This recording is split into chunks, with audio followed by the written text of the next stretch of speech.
शिवपुरम नामक गांव में रामलाल नाम का एक जमींदार रहता था। उसके पास बहुत सारी संपत्तियां थीं, इसलिए गांव के बहुत से लोग उसके पास काम करते थे। उसी गांव में शिवैया नाम का एक गरीब आदमी रहता था। शिवैया का एक बेटा था जिसका नाम चंदू था। शिवैया अपने परिवार का भरण पोषण करने के लिए रामलाल के लिए काम करता था। वह रामलाल के घर और खेत के कामों का ध्यान रखता था। एक दिन जब शिवैया रामलाल से बात कर रहा होता है, तभी वह शिवैया का बेटा चंदू आता है। रामलाल चंदू को देखकर, चंदू, यहाँ क्या कर रहे हो? क्या तुम अपने पिता से मिलने आए हो? नहीं, भरत स्कूल नहीं आया, इसलिए मैडम ने मुझे उसे बुलाने के लिए आपके घर भेजा है। तुम दोनों दोस्त हैं क्या? हाँ, हम दोनों अच्छे दोस्त हैं। तुम्हारे जैसे लोगों को हमारे जैसे लोगों से दोस्ती नहीं करनी चाहिए। शिवैया, आपके बेटे की हिम्मत कैसे हुई मेरे घर आने की? आपका स्तर क्या है? उसको अध्ययन की क्या जरूरत है? तुम किसी तरह मजदूर की तरह काम कर रहे हैं। तुम्हारे बेटे को भी यही सिखाएं। मेरे बेटे की जीवन हमारे जीवन की तरह नहीं होना चाहिए, इसीलिए उसे अध्ययन करा रहा हूं। मुझे माफ करिए, अब से मेरा बेटा अब कभी तुम्हारे घर नहीं आएगा। मनुष्य में आशा होनी चाहिए, लालच नहीं। रामलाल की बातें सुनकर शिवैया बहुत दुखी हुआ, लेकिन चंदू को कुछ समझ नहीं आया। कुछ समय के बाद शिवैया चंदू को वह से बाहर ले आया। देखो चंदू, उसकी बातों की परवाह मत करो और अच्छे से पढ़ाई करो।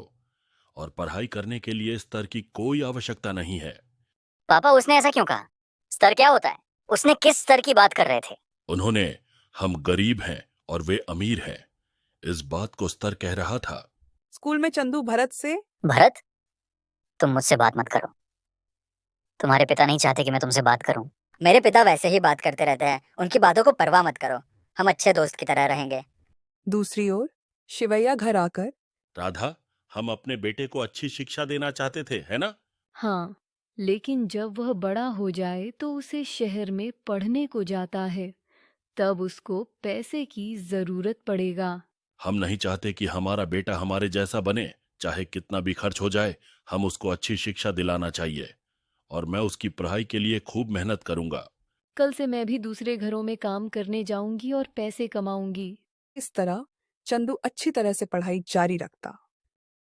कुछ सालों के बाद एक दिन शिवैया रामलाल के घर मिठाई लेके आता है।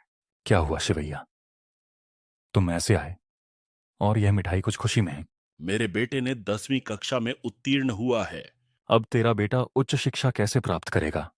उसके लिए तो पैसों की जरूरत पड़ेगा। आपको तो पता ही है ना, मेरे पास इतना पैसा नहीं है। कृपया मुझे कुछ पैसे उधार दो, मैं तुम्हें बाद में भुगतान कर दूंगा। मैं तुम्हें आण दूंगा, लेकिन ब्याज बहुत अधिक होगा। ठीक है, आप एक कठिन परिस्थिति में मेरी मदद कर रहे हैं, बस इतना ही चाहिए मुझे। और तब तक मेरे पास काम करनी है, जब तक कि मेरा कर्ज चुका ना दिया जाए। ठीक है, मैं आपके पास ही काम करूंगा। तब से शिवैया रामलाल के पास काम कर रहा था। दूसरी ओर चंदू अच्छी पढ़ाई करता है और उच्च शिक्षा के लिए शहर के एक अच्छे कॉलेज में दाखिला ले लेता है। उसके साथ भरत भी उसी कॉलेज में दाखिल हो गया। वे दोनों बहुत अच्छी तरह से पढ़ाई करते थे और वे बहुत ही मिलनसार और स्नेही थे। एक दिन चंदू उदास होकर बैठा था। भरत ने उसे देखकर कहा, क्या हुआ चंदू, तुम क्यों उदास हो? तुम्हें तो पता है ना, मेरे पिता ने मुझे पढ़ाने के लिए गांव में बहुत सारा पैसा उधार लिया था। अब मेरे पिता उन कर्जों का भुगतान करने में असमर्थ हैं। मुझे जाकर उन्हें चुकाना होगा। तुम्हें अच्छी पढ़ाई कराने के लिए वे तुम्हारे लिए आरंड लेते हैं, लेकिन तुम बिना पढ़ाई किए घर कैसे जा सकते हो? चलो भी, मैं कल घर जा रहा हूं। अगले दिन चंदू घर चला जाता है। उस दिन से चंदू रामलाल का कर्ज चुकाने के लिए उसके पास काम करने लगता है।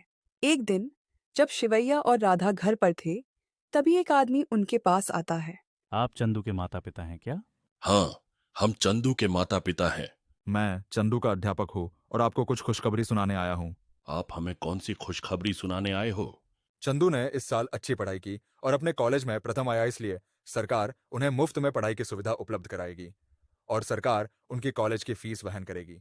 आप सही समय पर देवता की तरह आकर अच्छी खबर दी। धन्यवाद। उसके बाद चंदू वापस कॉलेज चला जाता है। बाद में वह खूब मेहनत से पढ़ाई करता है और सरकारी कर्मचारी बन जाता है। एक दिन चंदू अपने पिता शिवैया के साथ रामलाल के कर्ज चुकाने के लिए उसके घर जाते हैं। मेरे पिता ने आपके लिए कई वर्षों तक काम किया। यदि आपने मुझे पैसे उधार नहीं दिए होते तो मैं आज इस स्तर पर नहीं होता। इसी बीच चंदू ने भरत को देखकर कहा, जो वहां आ गया था। भरत, तुमने मुझ पर बहुत बड़ा उपकार किया है। हमारे गुरु ने मुझसे ऐसा कहा है। कुछ दिन पहले आप उनके पास गए और कहा, मैं चंदू की पढ़ाई का खर्चा उठाऊंगा। पर चंदू को यह मत बताना कि मैंने उसके पढ़ाई का खर्चा दिए हैं। उन्हें विश्वास दिलाओ कि सरकार यह सब कर रही है। आपने ऐसा क्यों किया? क्या तुम्हारे पास दिमाग है? तुम उसकी पढ़ाई पर पैसा क्यों खर्च किया? मुझे दिमाग है, जो दिमाग नहीं है वे आप हो। उनके पिता ने चाहे कितनी भी नौकरियां की हो, एक तरह से हमें उन्हें उधार देना चाहिए। यहाँ तक कि जब आप कहते हैं स्तर स्तर स्तर का मतलब ये नहीं है कि आप उतना पैसा कमा लेंगे जितना आप सोचते हैं। उन्होंने जो आरंड लिया था उसे चुकाने के लिए संघर्ष किया, क्योंकि वे जानते थे कि उनके लिए उचित मानवीय मूल्यों को प्राप्त करना कितना कठिन था। आपने उनके साथ जो काम किया है उसे देखते हुए हमें उन्हें पैसे लौटाने चाहिए। दूसरे शब्दों में कहें तो यदि हमने उसकी आर्थिक मदद की होती तो चंदू अधिकारी नहीं बन पाया, लेकिन उसकी लगन से उसने अधिकारी बना है। हमें जो हासिल करना चाहिए वह हमारी स्थिति पर आधारित नहीं है, बल्कि समाज को दी जाने वाली हमारी सेवा पर आधारित है। छोड़ो, आपको मेरी बातें कभी समझ नहीं आएगी। मुझे क्षमा करो भरत। यद्यपि तुम मुझसे छोटे हो, फिर भी तुम बहुत बुद्धिमान हो। तुमने मुझसे जो कुछ भी कहा है वह सच है, और मैं फिर कभी किसी को दुख नहीं पहुंचाऊंगा और गलतियां नहीं करूंगा। ये मेरा वादा है तुमसे।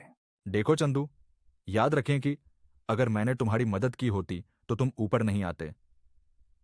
तुम कठिनाई से यहां तक आए हैं। यदि आप अपनी मंशा के अनुसार 10 लोगों की मदद करते हैं और वे 10 लोग उस मदद से अपना जीवन बदल लेते हैं तो आपका अधिकारी पद सार्थक होगा।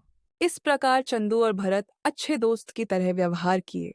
इस कहानी में यह सीख मिलती है कि यदि हम किसी निश्चित स्तर तक पहुंचना चाहते हैं तो उसके लिए सिर्फ प्रयास करना ही पर्याप्त नहीं है। आपको किसी से मदद भी लेनी चाहिए, चाहे वह माता पिता हो या कोई अच्छा दोस्त। मदद का मतलब सिर्फ पैसा नहीं है। यदि हमारे साथ कोई ऐसा व्यक्ति हो जो कहता हो कि साहस धन से अधिक मूल्यवान है, तो हम दृढ़ता से उसे प्राप्त कर सकते हैं।